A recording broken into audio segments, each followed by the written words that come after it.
चालाक बीवी। श्याम और राधा रायगढ़ गांव में रहते हैं। वैसे तो उनके अपने घर में ही 2 वक्त का खाना पूरा नहीं पड़ता, लेकिन फिर भी श्याम हर रोज किसी न किसी नए मेहमान को दोपहर के खाने पर घर ले आता है। एक दिन राधा कहती है, ये क्या है जी, जब आपको पता है कि हमारे पास अपना पेट भरने तक का खाना पूरा नहीं होता, फिर क्यों रोज किसी न किसी नए मेहमान को घर लेकर आ जाते हो? ऐसे तो जिंदगी जीना मुश्किल हो जाएगा। मेहमानों को खिलाना पुण्य का काम होता है, इससे भगवान खुश होते हैं। तुम क्यों उसके बीच में आकर पाप की भागीदारी बन रही हो?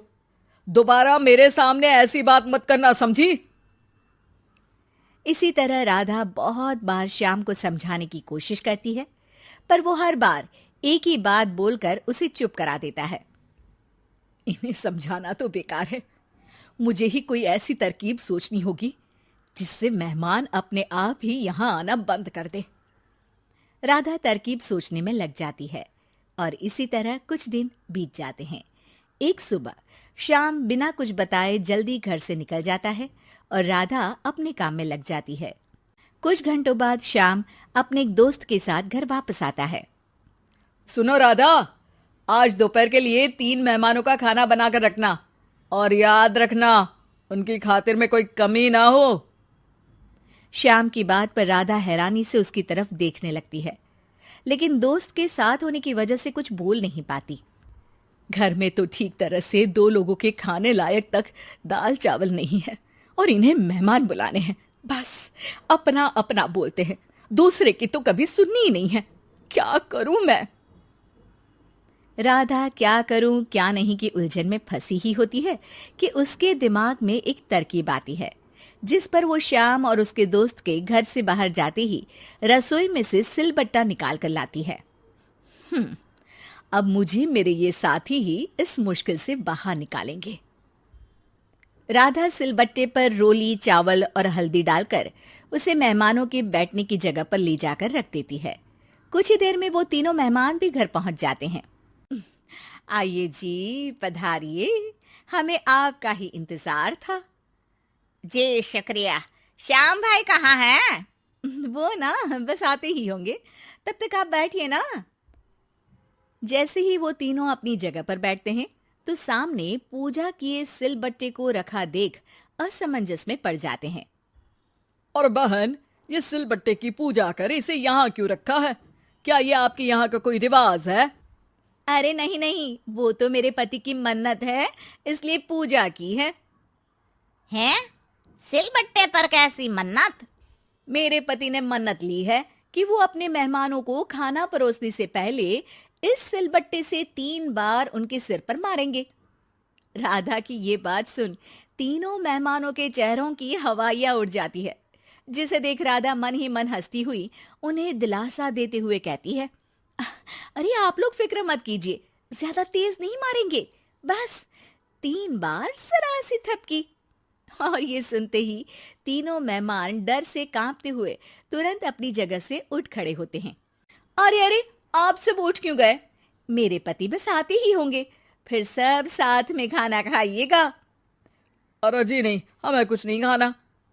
ये कहकर तीनों मेहमान बिना एक पल की और देरी किए घर से बाहर भाग जाते हैं, जिन्हें जाते हुए घर के अंदर आता श्याम देख लेता है। अरे वाह राधा, उन तीनों मेहमानों ने तो बड़ी जल्दी खाना खा लिया। नहीं ना, बिना खाए ही चले गए। अरे वो क्यों? क्योंकि वो खाने से पहले मुझसे ये सिलबट्टा मांग रहे थे, तो मैंने बोल दिया कि मेरी माँ ने दिया है, मैं नहीं दे सकती। बस फिर वैसे ही चले गए। राधा की बात सुन श्याम गुस्से से लाल होकर उस पर चिल्लाने लगता है। तुम पागल हो क्या? मेहमान को नाराज कर दिया। मेहमान जो मांगे उन्हें वो देना हमारा फर्ज है। इतनी सी बात तुम्हें कब समझ में आएगी? मैं अभी उन्हें ये सिलबट्टा देकर वापस घर में ले आता हूं, तुम खाना तैयार रखना। अब श्याम सिलबट्टा उठाए घर से बाहर निकल जाता है और मेहमानों को ढूंढना शुरू कर देता है, जो उसे पास में ही एक पेड़ के नीचे बैठे दिखते हैं। श्याम उनके पास पहुंचने ही वाला होता है कि वो उसे सिलबट्टे के साथ आता देख दोबारा भागना शुरू कर देते हैं, जिस पर श्याम भी उनके पीछे भागने लगता है। अरे रुको, मैं आप लोगों को ये देना चाहता हूं। अरे आप लोग रुको तो सही। अरे भाई, ये तो हाथ धोकर पीछे पड़ गया है। अरे जुबान कम और पैर तेज चलाओ।